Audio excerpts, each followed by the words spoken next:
And so when you look at what's happening, we've done a lot of work on this, where we're seeing this bifurcation, if you will.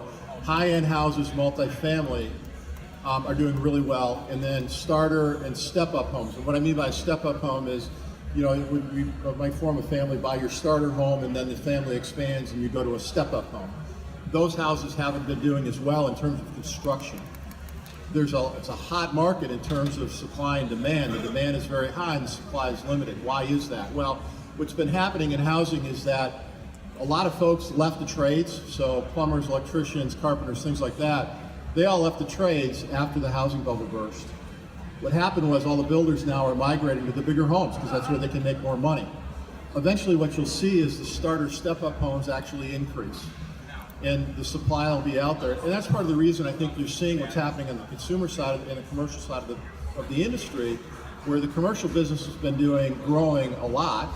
I think we've been growing more than the industry, but the industry itself is growing a lot.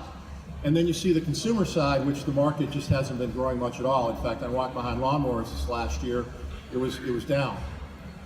So what'll happen is it'll eventually cycle around. Now it comes back to the question of millennials. Are they all going to live in the city for the rest of their lives, raise their kids and everything else? The work we do, we don't see that. So what's happening is everything is delayed, but it's no different than any other generation that's come through by and large, especially the Gen Xers, where when I was the millennials age now, right, we all wanted to live in the city. And guess what? I live out in the suburbs because we had 2 kids and we wanted to have a place for them to play and run around and things like that. So when you look at it, you know, they're not all going to rent and everything else. In fact, rents are going up pretty dramatically. If you look at the last 4 years, rents have gone on average throughout the country about $1,200 a month to $1,400. At that point, you're really starting to talk about how do I get into a home?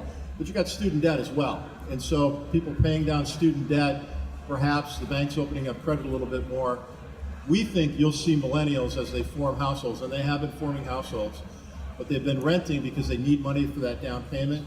When they get it, they'll understand that investing in a house is a good thing, and you'll start to see that starter step-up home do well. In the meantime, what are we doing? We're coming out with Bluetooth connected generators. We're coming out and putting a fair amount of work into connectivity, because really, whether it's gamification or whether it's just wanting to know, these folks grew up wanting to know. You know, in the old days, you'd have to go to an encyclopedia, and hopefully you had one sitting in the shelf, right? Otherwise, you'd run to the library. What do you do today? You go Google it.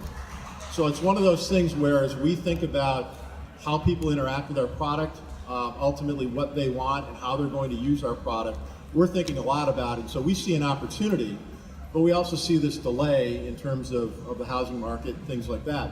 I think it'll start coming around here. I think we've troughed, we're starting to come back up a little bit, but it's just been slow because it was such a big bubble that burst.